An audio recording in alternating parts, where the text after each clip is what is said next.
The motorcycle is named after the small manufacturing town in Borgo Panigale. At the time of its release, Ducati claimed that the 1199 Panigale was the world's most powerful production twin-cylinder engine motorcycle. Hi guys! Welcome to another bike review. And what we have here is my Ducati Panigale 1199. So ito guys ang kanyang rear suspension. It's fully adjustable. Pati ang kanyang front suspension. Ayan, adjustable din. Meron na siyang steering damper. Ito ang kanyang hydraulic clutch master made by Brembo. Para mas malambot ang clutch.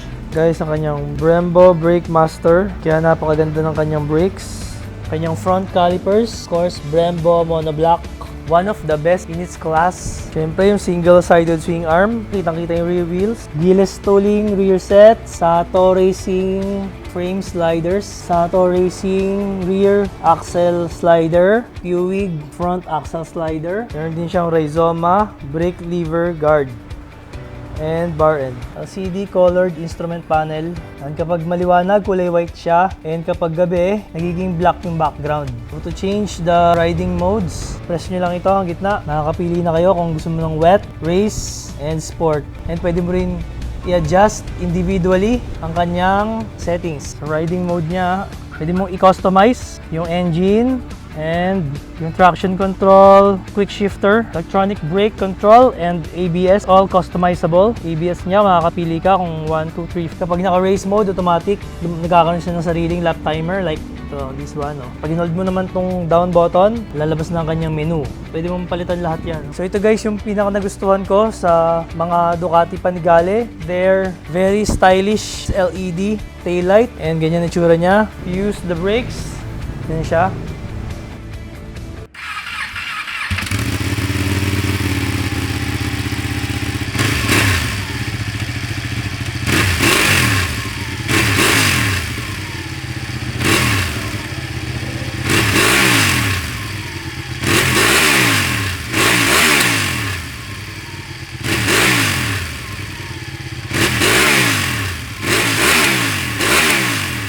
Ito guys, pakita ko naman sa inyo kung ano yung tsura niya kapag sinakyan ng isang 5.5, and the seat height is 32.5 inches.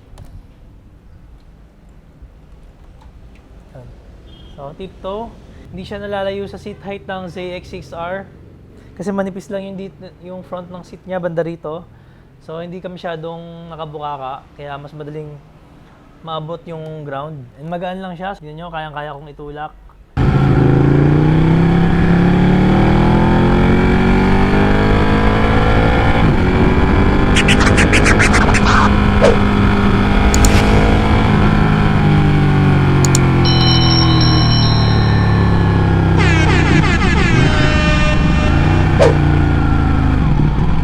Hi guys, and today nandito tayo sa Makati. It's a Sunday morning sa Makati. Try natin ngayon tong Panigale na naka race mode para malaman ko yung difference na naka race mode after 3 weeks of using sport mode. Sport mode is the medium power.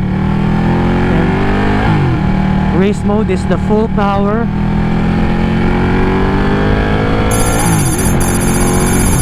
Full 195 horsepower. And ayun, medyo mainit ang panahon. And si Panigale medyo mainit na rin. Dahil dito sa Makati, kanina pa stop and go, kanina pa puro stoplight. So how's the Panigale in traffic? So kailangan naka-boots and kailangan at least naka-riding jeans para safe ka sa init. Pero madali lang siyang i-ride eh. Sarap ng handling. And pag gumalaw naman siya, lumalamig naman yung engine niya.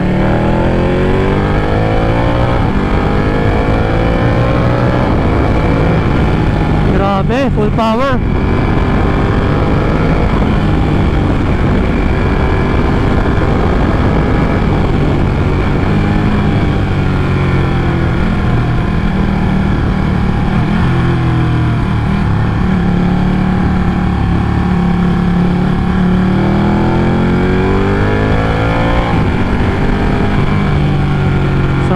Dadaan tayo EDSA.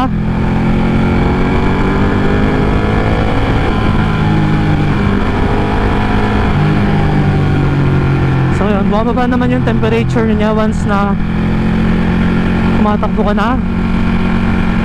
So umiinit lang siya every time you stop. Every time you stop in traffic or in the stoplight, dun siya tumataas ang temperature niya. Pero yun, once na moving naman, okay lang. It's manageable. So it helps a lot kung madiskarte ka sa traffic, magaling ka sumingit-singit, kasi mas mainit nga siya kung slow moving. Pero yung brakes, napakaganda ng brakes niya. Sabi nga nila, this is one of the best brakes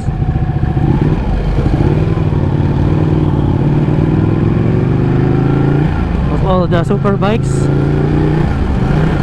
Ducati has one of the best brakes kasi naman naka Brembo calipers na siya, naka Brembo Brake Master pa siya. Full Brembo brake system ang gamit niya.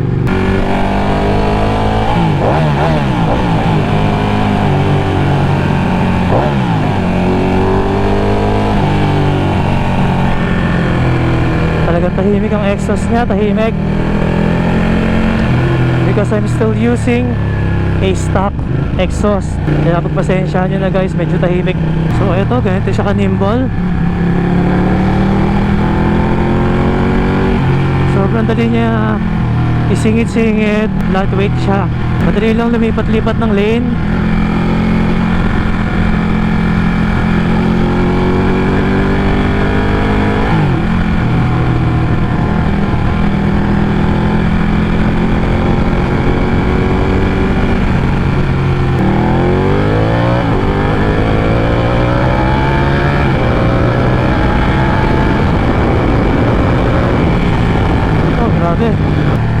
So yun, yung throttle niya guys, super sensitive. Kapag naka race mode ka na, yung full power, super sensitive. As with any other big bikes, lagi naman ganun pag naka full power, talagang sensitive siya. Kaya it really helps kung ma-master nyo yung throttle control. Kasi sa sobrang lakas ng engine and acceleration, pag binigla mo ng throttle yan, malaki yung chance na magwiwili yung aangat yung front wheel mo, and then pag nagulat ka, pwede kang ma-aksidente. The 1199 Panigale is one of the best looking motorcycle with its timeless design that carries on with the V4. Owning and riding a Ducati gives you that special feeling, the looks, sound, and the signature red color. I'm looking forward to have another Ducati in the future. That's it for our bike review. If you like this video, please subscribe. Thanks for watching. This is Kenji Moto signing off.